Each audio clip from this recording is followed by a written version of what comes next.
kami. Pada kesempatan pagi hari ini, saya dan anggota saya akan menjelaskan materi tentang konflik, negosiasi, dan manajemen stres. Adapun anggota kelompok kami dengan saya sendiri, Anita Dana Sirika dengan NIM C1B019117. Selanjutnya dengan Desriani C1B019001. Selanjutnya lagi dengan Juhari Palmer Sinaga C1B019075. Selanjutnya lagi dengan Putri Arifia Pastesia C1B01911110. Dan yang terakhir dengan Gaby Tasya Fadila dengan NIM C1B019130.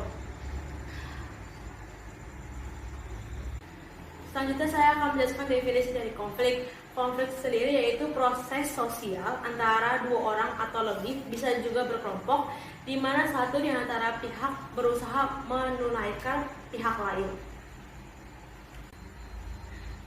Jenis-jenis konflik. Yang pertama ada konflik dengan diri sendiri, yaitu konflik dengan hati nurani atau dikenal juga dengan konflik interpersonal. Yang kedua ada konflik antarpersonal, yaitu konflik yang terjadi karena perbedaan peranan atasan dengan bawahan, kepribadian dan kebutuhan. Yang ketiga ada konflik diri sendiri dengan kelompok, itu konflik yang terjadi karena individu tersebut mendapatkan tekanan dari kelompoknya atau individu yang bersangkutan telah melanggar norma-norma kelompok sehingga terjadinya pengucilan dalam suatu kelompok. Yang keempat ada konflik kelompok dengan kelompok, yaitu konflik yang terjadi karena ambisi salah satu atau dua kelompok untuk menguasai, dan ada kelompok yang menindas, adapun kelompok yang melanggar norma-norma budaya, ketidakadilan dan keserakahan kelompok lainnya. Sedangkan yang terakhir adalah konflik antar organisasi, yaitu konflik yang terjadi karena perebutan kekuasaan baik ekonomi maupun. Penyebab konflik. Yang pertama, suku, agama, ras, antar golongan. Kedua, permusuhan interpersonal. Yang ketiga, persaingan tidak sehat. Yang keempat, perbedaan persepsi. Yang kelima, hambatan komunikasi. Yang keenam, kepentingan yang tidak terpenuhi. Ketujuh, perbedaan nilai dan keyakinan. Negosiasi. Negosiasi adalah proses perundingan. Jenis-jenis negosiasi.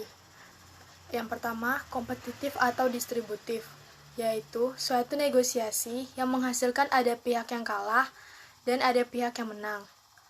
Yang kedua, kooperatif atau integratif, yaitu suatu negosiasi yang menghasilkan kemenangan untuk pihak-pihak yang bernegosiasi.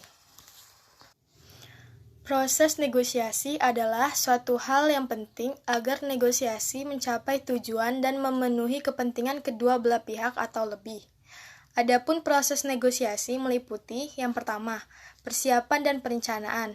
Yang kedua, definisi aturan-aturan dasar. Yang ketiga, klarifikasi dan justifikasi.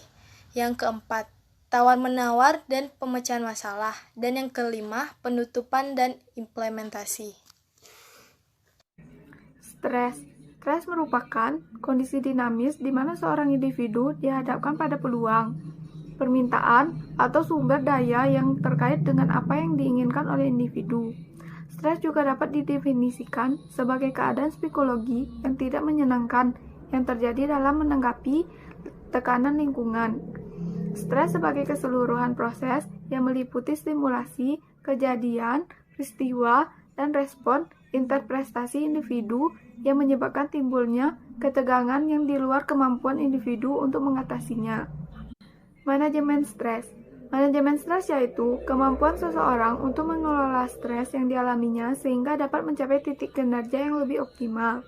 Semakin baik manajemen stres yang dialami seseorang karyawan, maka akan semakin tahan pula ia terhadap penyebab stres dan tekanan pekerjaan yang ia alami. Sebaliknya, bila seseorang karyawan tidak dapat mengelola dirinya ketika mengalami stres, maka kinerja cenderung akan menurun. Mengelola stres. Salah satu cara untuk mengurangi stres dengan melakukan pendekatan sederhana dalam menghadapi pemicu stres. Dengan mengenali pemicu stres, maka individu akan tahu waktu yang tepat untuk mengatasinya. Manajemen stres tak hanya sekedar mengatasinya, tetapi bagaimana seseorang belajar menanggulanginya secara adaptif dan efektif. Pendekatan dalam manajemen stres yaitu pendekatan secara individu, contohnya pengelolaan waktu yang baik, latihan fisik, latihan relaksasi, dan dukungan sosial. Kemudian pendekatan organisasi, contohnya melakukan perubahan dalam proses seleksi dan penampilan karyawan, menetapkan tujuan yang sejalan dengan visi misi organisasi dan individu yang bekerja di dalamnya, redesain pekerjaan, melakukan pengambilan keputusan yang bersifat partisipatif, komunikasi organisasional, dan serta adanya program kesejahteraan.